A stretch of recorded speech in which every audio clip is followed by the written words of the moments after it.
Selamat datang kembali di pembahasan mendalam kita. Hari ini, kita mau gali satu ide kunci nih dari materi Anda. Ini tentang aturan sederhana ketiga. Dari kerangka Smart Simplicity, fokusnya itu gimana sih cara meningkatkan jumlah total kekuatan di organisasi, bukan cuma mindah-mindahin aja. Katanya ini bisa jadi kunci buat hadapi kompleksitas bisnis zaman sekarang. Betul, betul. Dan ini relevan banget ya. Soalnya kan organisasi sekarang tuh tuntutannya banyak, macam-macam. Kadang malah saling tabrakan gitu. Iya kan? Nah, pendekatan lama, entah yang keras kayak struktur, aturan, atau yang lunak, fokus ke orang, hubungan, kok rasanya malah sering nambah rumit ya, jadi birokratis gitu. Nah, itu dia masalahnya. Seringkali malah jadi complicatedness, bukan complexity yang strategis.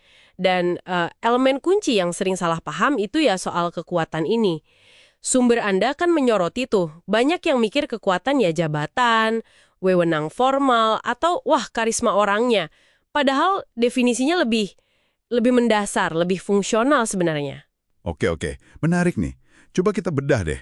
Menurut sumber Anda, apa sih sebetulnya makna kekuatan dalam konteks manajemen ini? Gimana definisinya? Jadi, sumber ini mendefinisikannya sebagai gini, kemampuan satu pihak bikin perbedaan di isu yang penting buat pihak lain, gitu intinya. Jadi, ini soal siapa yang pegang kendali atas apa ya, ketidakpastian yang relevan buat orang lain. Bukan cuma soal posisi di bagan. Ingat contoh insinyur unit transceiver di Mobitele itu? Nah, tindakan mereka, walau mungkin jabatannya nggak tinggi-tinggi amat, tapi ngaruh banget ke unit lain. Itu kekuatan real mereka. Oh, oke. Jadi bukan semata-mata siapa bosnya, tapi siapa yang bisa bikin beda di hal yang penting buat orang lain. Paham? Nah, ini yang unik dari aturan ketiga. Kenapa ditekankan pentingnya menambah jumlah total kekuatan? Kenapa nggak sekedar redistribusi aja gitu? Kan biasanya gitu ya, bagi-bagi kekuasaan. Pertanyaan bagus. Karena, gini, kompleksitas modern itu butuh dua hal sekaligus. Otonomi yang lebih tinggi dan kerjasama yang lebih erat. Nah, kerjasama itu kan bikin kita saling tergantung ya. Kekuatan dalam definisi tadi, itu ngasih kita semacam kapasitas buat berani ambil resiko dalam ketergantungan itu. Kalau kekuatan cuma dipindah-pindah, itu kan kayak permainan zero sum. Ada yang dapat, ada yang kehilangan. Akibatnya, pasti ada aja pihak yang ngerasa nggak punya power buat ikut kerjasama efektif. Ah, iya.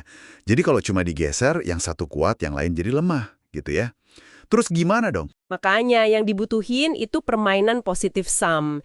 Gimana caranya lebih banyak pihak merasa diberdayakan, merasa punya sesuatu untuk dikontribusikan dan dinegosiasikan dalam kerjasama itu. Menciptakan kekuatan baru tanpa ngambil dari yang lain? Ini gimana caranya? Kayak sulap aja? Haha, nggak juga. Caranya itu dengan menciptakan taruhan baru atau stakes istilahnya, yang relevan. Maksudnya kita bikin ada isu baru atau hasil baru yang penting buat orang atau kelompok tertentu. Terus pencapaian isu itu bergantung sama pihak lain.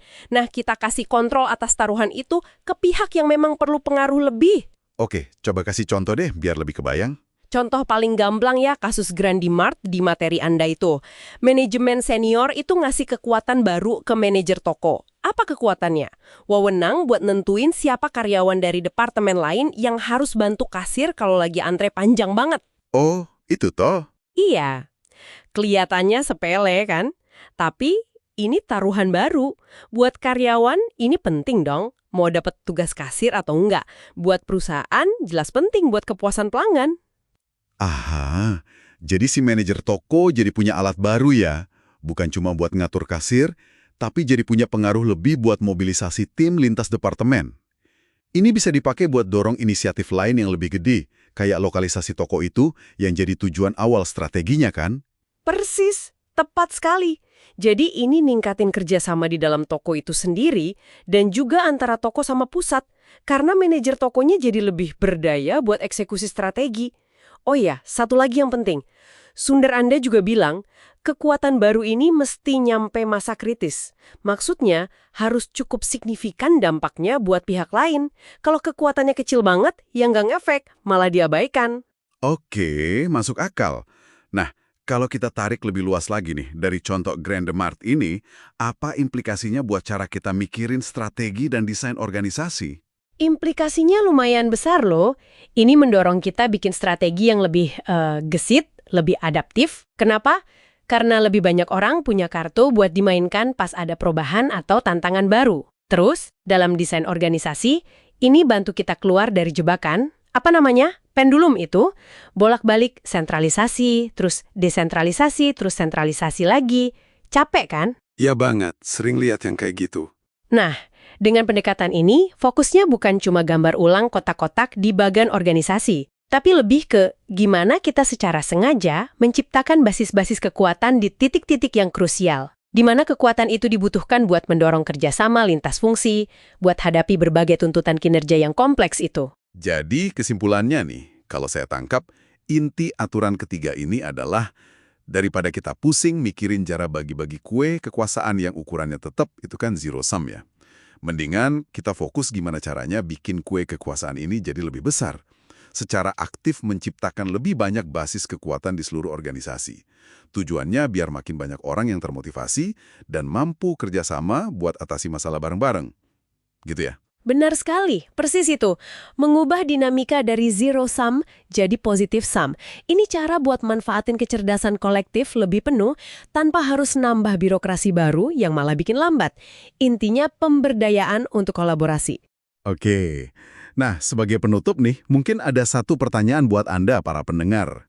Renungkan, coba deh lihat di lingkungan kerja Anda sekarang. Di bagian mana Anda merasa dinamika kekuatannya itu kayak permainan zero sum, yang kalau satu pihak untung, pihak lain kayaknya rugi. Dan kalau memang ada, kira-kira nih, mungkinkah ada taruhan baru yang bisa diciptakan di situ? Sesuatu yang bisa memberdayakan lebih banyak pihak dan memicu kerjasama yang lebih produktif. Coba dipikirkan.